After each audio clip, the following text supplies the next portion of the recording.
Cape town of Butterworth and surrounding areas remain in the grip of devastating drought. Their water woes started as far back as 2015, but it has been critical for the past 6 months. The Gluwa Dam is bone dry, and now the emergency measures put in place, like boreholes, are also running dry. The residents of the town are demanding that the government step up its efforts to alleviate their plight.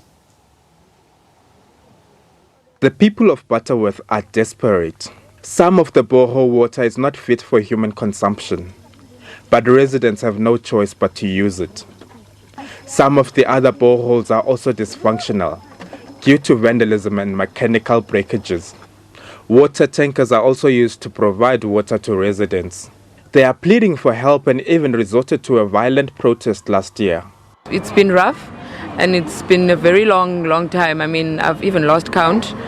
The one plan that the government has tried to come up with of boreholes, although they are told not to consume the water, the one problem that we've had, especially with my 4-year-old, is that she gets rushed from the water, so she's reacting basically from the water.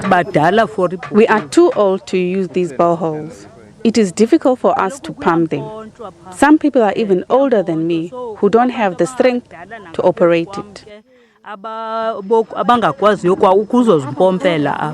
All we are asking for from the government is for the dam to be distilled. I mean, I don't know why is it taking it so long for the dam to be distilled.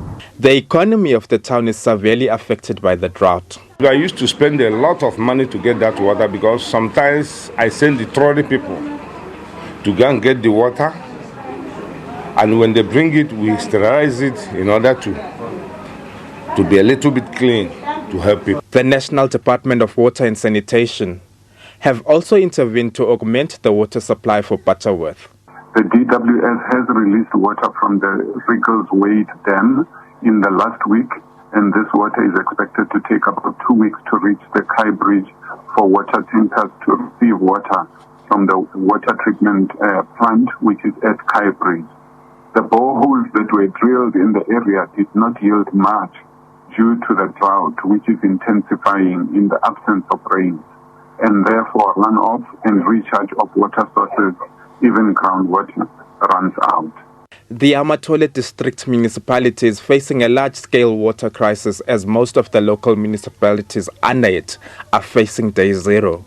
It needs more than 700 million rand to alleviate the crisis. Must indicate that for a long-term solution, there's a Ngamakwe bulk water supply that requires 735 million, which we continue to knock on the doors of the National Department so that we can receive this. It involves installing a pipeline from Tsomo River to Qilinga so that we can have enough water for Ngamakwe and Butterworth.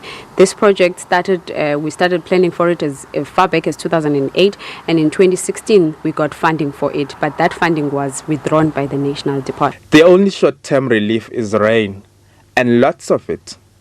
But the long-term forecast from Weather SA indicates that significant rain is only expected to fall in March. As the drought continues to hit this town, residents are hoping for a speedy solution into the matter, as this has a negative impact on their lives. The provincial government has set aside 100 million rand to address the drought, as it's still lobbying for more funds. Abongile Yankees, SABC News, Butterworth in the Eastern Cape. All right, well, we're now joined by Nonceba Madikizela-Vuso from the Amathole District Municipality in the Eastern Cape. A very good evening to you, and thank you very much for joining us here on The Full View. Good evening to you and your viewers. Now, as you would have heard in the clip, that these water woes started in Butterworth as early as 2015, but the situation has gotten increasingly worse in the last 6 months. Are we at a point that we can call it a crisis now? And what is the reaction to how people are living currently in Butterworth? I'd say that it is a crisis situation because we have been declaring our area as a drought disaster from 2015. Our communities are living on day zero. As indicated in your clip, what we are doing at this point in time to drill boreholes so that we can have some water It is, however, very worrying that some of our communities are actually consuming the water that has signage that they shouldn't consume, because we have boreholes that are not fit for human consumption, and those have a signage that says you must not you must not drink them because they are not fit for human consumption. And we are tracking water using tankers to communities, though this is not really working as much as we would want it to work. This is basically because there isn't enough source, which is now the water, where we should draw this to track it to the people. And also another factor is that our district is quite vast. So to take water using tankers is also an issue. So what is the plan then? I mean, you also seem to emphasize the point that the water tankers aren't necessarily, it's not really feasible or sustainable really. And the fact that apparently the boreholes are also just running dry too. And you've pointed the fact that, these boreholes, people shouldn't be drinking that water in the first place. So where are we? What is the municipality saying at this point then? What we are saying is the municipalities that we appeal to the National Department to help us with funding so that we can be able to assist our communities. We require about 944 million for drought intervention across the 6 local municipalities under our district. We further require 11.6 billion for sustainable bulk water service solutions. That this now includes raising of dams. You heard in your clip one of the gentlemen saying that why don't we desilt dam that is in Butterworth. The desilting is really not going to assist much in that area. We require it to raise the wall of that dam so that they can then have enough capacity. We do this across the district to increase the capacity of our infrastructure, to actually have continue dams constructed if possible, and also to increase the pipeline.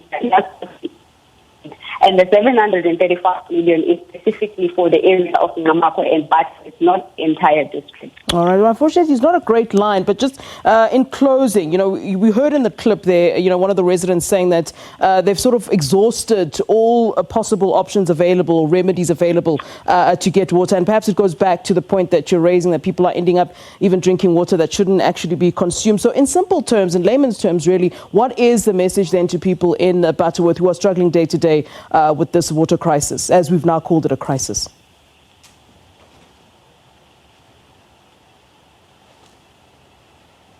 Right, we seem to have lost Nonceba Madikizela-Vuso. She's from the Amathole District Municipality in the Eastern Cape.